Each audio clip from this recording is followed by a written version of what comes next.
Hi everybody. This video is going to take a look at transforming the absolute value parent graph and what the graph looks like compared to what the equation looks like. And I'm using an online graphing calculator. It's free. It's called www.desmos.com, and I'm going to do this video in two sections. So the first one, we're just going to do a little bit of exploring using Desmos, and then the second video, the one that follows this, so it'll be part 2 of graphing, I'll actually write down the rules, but I want you to get a visual sense of what's happening. So you can find this calculator just by Googling desmos.com or online grapher, and you'll find it. It's pretty great program. I'm going to bring up the keyboard here, and if I want to do an absolute value expression on either your graphing calculator that you're using in school or in this one from Desmos, I'm going to be using something that looks a little different. So here I am in the functions menu in Desmos, and I'm going to choose ABS, which stands for absolute value, and here it is over here in my little expression window. And we had been doing absolute values with those sort of goalposts, those straight up and down bars, but this means the same thing, A, B, S, and then parentheses. And you'll see the same thing on your TI in class. All right, so let's just do a parent function first of all. So the absolute value of x, and there it is. And as you saw in the last video, it just makes this v. So here's one side, that's all. If I'm taking negative values, right, and I'm changing them into positives, and here's on the other side, the right side, if I'm taking positive values, well, they just stay positive. And you'll remember from that last video that with this parent graph, I didn't have any points ending up down here at the bottom half of the graph. They all were up here at the top. But how do I move that graph around? What happens? What happens if I add something or subtract something to my parent graph? So let's try just adding something to the absolute value of x. What would happen if I added, I don't know, what happened if I added 8? So plus 8. What would I end up with? Oh, well, I don't even have my graph here. What happened to it? Let's zoom out. See if we can find it. Oh, yes, there it is. It seems to have shifted up. So if I add something to my absolute value function, it goes up 8. And it looks like, yep, here it's going up by 5s now. So, yep, that indeed has been moved up 8. So I shifted it up 8. Well, what do you think is going to happen if I subtract? Oops, let's go back here. If I subtract, I don't know, let's subtract 3. Where do you think that's going to end up? All right, let's check and see if you're right. Oh, yeah, it definitely moved down. Let me zoom back in. See if that ended up at where I think it did. Yeah, sure enough, 1, 2, ended up at -3. So adding or subtracting something to my absolute value function moves my graph up and down. Now notice I'm adding or subtracting outside of my parentheses. So I'm really adding or subtracting to the y's. I'm making this move up and down vertically. I'm changing the y's. What happens if I try to change the x's?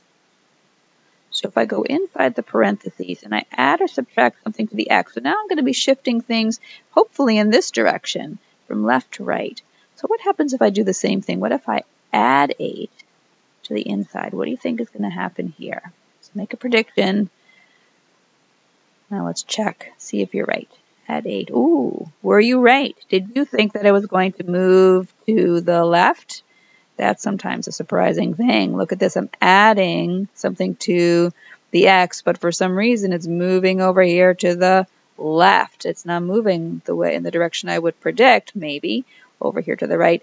And why that's working, I will say for another video or for questions in class. It takes a little bit of explaining, and it can be confusing, and I want to just focus on just absolute value here.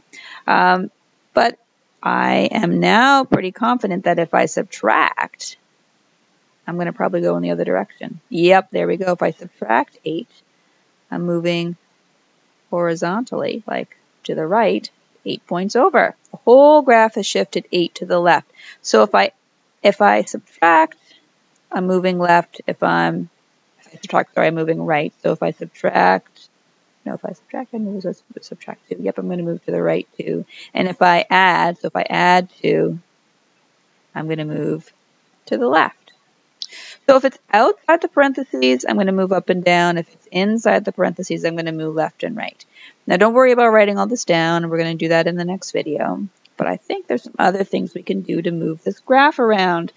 So remember that when we were graphing parabolas, we had these same rules. We could move the parabola to the left and to the right by adding something to the x or subtracting something from the x. We could move our parabola up and down by putting an addition or subtraction outside the parentheses. But we also had some upside down parabolas. Do you remember what did that?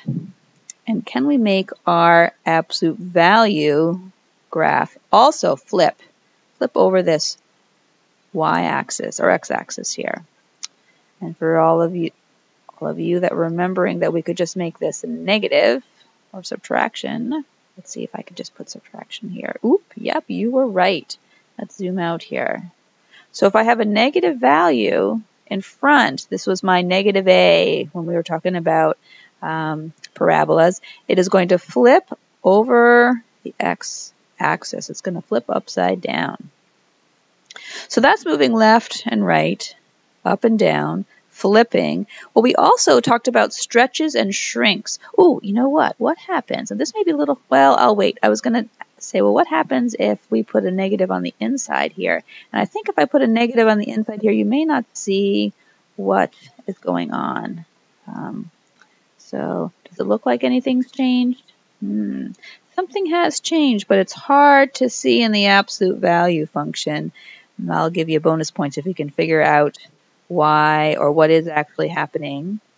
We'll come back to that. But let's go back out here to think about shrinking and stretching. So if we're shrinking and stretching, when you're thinking about dilations, you usually need to talk about multiplying by something. So what happens if I multiply by, let's multiply by 10 and see what happens. So I'm going to multiply the whole function by 10. Wow, look at that. It looks like my absolute value has closed up a bit. And what really is happening here is I'm taking each of my x values and I'm multiplying it by 10 times. So I'm stretching along the y-axis, which makes it look like it's getting skinnier. What happens if I multiply by a fraction? What about by 0.10 or 0.10? What happens? Oh, look at that. It opens up. And that's happening because I'm taking my y-axis and I'm shrinking it. I'm squishing it down, which is making this open up a little bit more, actually quite a bit more. And that same thing happened with my parabolas. So what happens if I pop this transformation inside the parentheses? What happens if I multiply the x by 10? Instead of multiplying the whole thing by 10, what happens if I multiply the inside by 10? Ooh, look at that. It's also stretching. But now I'm really stretching along here. So why is that having an effect? So interesting, huh? What about 0.1 on the inside? That also seems to be opening it up. But why is that? Because I'm actually shrinking along the y-axis or the x-axis here. What does that mean? So once again, when you put stuff inside parentheses, you do transformations inside parentheses, it doesn't quite follow what you would think. There's something else happening here.